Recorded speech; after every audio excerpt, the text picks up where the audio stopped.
10 times stronger than rosemary oil. This is the most potent, powerful hair growth oil that you need for 2024. We are starting with some cloves. I'm using 1 tablespoon of cloves and I'm putting it on a pan on a medium-high heat. You want to ensure that you toast the cloves to release all the natural oils, and that's how I find that they infuse way better into the oils. You want to continue moving them around on the pan and swirling them around to avoid them getting burnt. You just want them to be nice and toasty. And you see, because they'll kind of start popping like popcorn, but if you see any smoke, get it off the pan and just let it finish toasting. So once that is done, as you saw, it was just a couple minutes. I am now going to double boil my oil recipe. So today, instead of using avocado oil, as I always do, we are using castor oil. So this bottle is about 100 mils and some was already gone. So we're using about 50 mils of castor oil. You want to ensure that the cloves are completely submerged in the castor oil. And castor oil is amazing for thickening your hair, and it's a very thick oil, so it's great for maintaining moisture on your scalp. Next, we're putting in some moringa powder, and we're using half a tablespoon because moringa is extremely potent and you really don't need much to see the effects. I find that I notice a difference when I don't have moringa in my oil mixes. It is really good. Next, one of my favorite ingredients is rosemary, and today we are using dry rosemary because I plan to keep this oil for a while. And if you use fresh rosemary, it will still work, but it will shorten the shelf life of the oil. Using dry rosemary makes it last basically as long as the oil would. So I actually put a tablespoon, but I will go ahead and add another half tablespoon. And exactly what I did with the cloves, I'm ensuring that the rosemary is completely submerged. So you can use a double boiler method with different kinds of pans. It doesn't matter what you're using. All you need to ensure is that the water is not boiling violently and that the bottom of the pan is not touching the water. It should just be the steam. And as you can see, as I'm swirling, you can tell the oil is getting hot because the oil is starting to look thinner and thinner. Castor is a very thick oil, so as you can see, it's lightening up, but it doesn't look like it's frying. It doesn't look like it's boiling. The moment you hear sizzling sounds or it looks like it's frying, you need to take the temperature down or pour some water out of the other container. You don't want to fry this directly on the stove because it can denature some of the nutrients. I then let that simmer on the stove for 10 minutes before I took it off, and then I let it cool overnight, and this is what it looked like in the morning. As you can see, the texture of the castor oil has gone back to its normal thickness. It looks very like lumpy because of all the ingredients we added to it, but nothing has changed. It is still in great condition. So now you want to sieve out all the castor oil to use the oil mix that's going to be in our bottle that we will be applying to our hair. But don't throw away the leftover rosemary and cloves because I will tell you what to do with it later. This is actually a great hack and I use it all the time. So I'm just ensuring that I press down with the spatula in my sieve to make sure that I get out as much oil as possible. But because I will be using this leftover later, I'm not worried about getting like every ounce of oil I could possibly get. If I was worried about that, I would have used a much thinner oil to do this process. So once I have pressed down as much as my heart desires, it is time to look at the oil in the jar and put those leftovers back in the pan where we boiled it, or you can put it in a jar. It's up to you, but for now the pan was already oily, so I decided to put it back there and just scrape off any excess oil because we are not wasting a drop, okay? Oil is not cheap. So now it is time to move on to decanting and adding the rest of the oils. We are just beginning.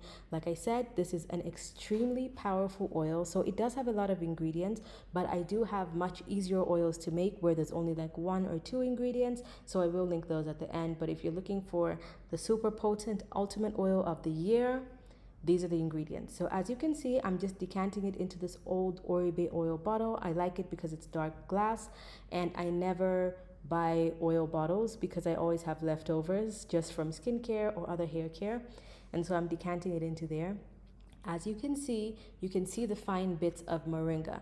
You don't need to worry because this is a kind of oil you only use at night and wash out in the morning. So even if there's little green drops, it's fine. So now we're adding some camellia oil, and I absolutely love camellia oil. It is my carrier oil of the year. It just adds nice shine and slip and smoothness to the hair. Camellia oil is also great for locking in moisture, preventing breakage, and length retention, which is what we need from an oil, but it is also really good for promoting hair growth, and it is really lightweight, so it is great to mix with the castor. I'm using about 30 mils of that oil. And now for essential oils. My first essential oil again is rosemary essential oil. I think this is my number one essential oil of all time because it is that amazing. It has scientific studies backing it up and comparing it to things like minoxidil, a 2% minoxidil, and it is extremely effective for hair growth, for boosting the hair growth, for stimulating your follicles. It feels refreshing on the scalp. It is just an all-round amazing oil. My next one is my first love of essential oils, peppermint. Peppermint oil is also very stimulating on the scalp. It actually feels really good and refreshing, like the feeling you get after brushing your teeth. That same tingling sensation stimulates your hair follicles. It helps increase the depth of your individual follicle for thicker, stronger hair strands. Next, I'm using eucalyptus oil, which is the newest essential oil to my routine. By the way, I'm adding 15 to 20 drops of every single essential oil. Eucalyptus oil is similar to peppermint oil, and I just love the way it feels on my scalp. Next, we are using lavender oil, which is another amazing hair growth oil, and it is extremely calming for your scalp and soothing. And the next one is tea tree oil. I absolutely love tea tree oil because it is antibacterial, antimicrobial. It helps prevent against dandruff and also stimulates the scalp. And now for the final non-essential oil, meaning a carrier oil, I'm using a little bit of avocado oil just to fill the bottle to the top, and you see that I actually didn't need to use too much because I overfilled the bottle and I had to pour out a little bit, but it's fine because if any essential oil fell out or anything like that, I can just add a little more.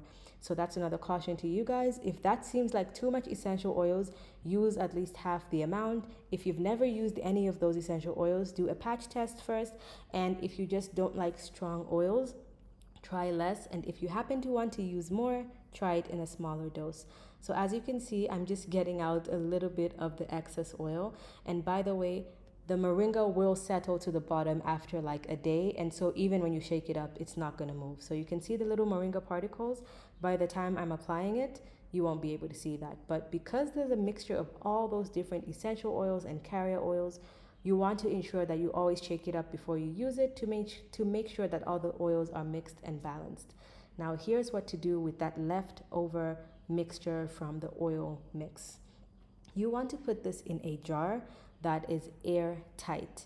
And this is basically the base for your new oil. You can also do this if you don't want to heat up anything on the stove or heat up the oil up at all, because you might be worried that it could denature any of the proteins. The only thing is this process takes much longer to infuse into the oils because there's no heat.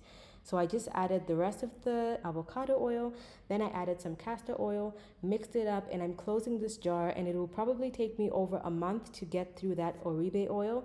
So this is just going to be sitting and infusing in a dark cupboard for over a month, and it will be even more potent than the first batch of oil. So this is why I absolutely love saving the rest. And now it is time for application. So as you can see, my hair is in braids. I always like to keep my hair in braids when I know I'm going to show some scalp oiling, because I know that you'll be able to see my scalp properly. So now you can see with the oil, the moringa has settled to the bottom even after shaking it up. And now it is just the mix of all the gorgeous oils. So because this has a lot of castor oil, it is very thick, meaning you don't need too much. And if you're worried about using too much or too little, you can actually heat up this oil before using it so that it can actually be a little bit thinner and easier to apply. All you need to do is put the bottle into a cup of warm water, not boiling water, just warm enough to thin the oil out. I just use it straight away because I don't mind if I even end up putting a little too much, because I will be washing my hair the next morning anyway. So the way you want to use this is to apply this to your scalp only. Focus it on your scalp and massage every single section in before you do your final massage to avoid any dripping. And also, if you are planning on using this on your actual hair strands, I would advise against it, only because it is a thicker oil again, And second of all, it has way more benefits if you apply it to your scalp. If you want to put something on your actual hair strands, I'd advise just going for something like camellia oil because the benefits are so much better on your scalp.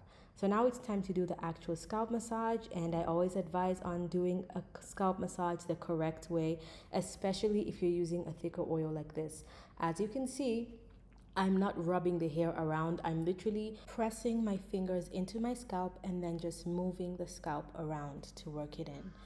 Also, you only need to use this oil once a week. I suggest the night before you wash your hair, but if you don't like sleeping with oil in your hair, you can just do it as soon as you wake up and leave it in your hair anywhere from 30 minutes to until you decide to wash your hair, and it's really going to boost your hair growth and make a massive difference. Thank you so much for watching. I'll see you in my next one.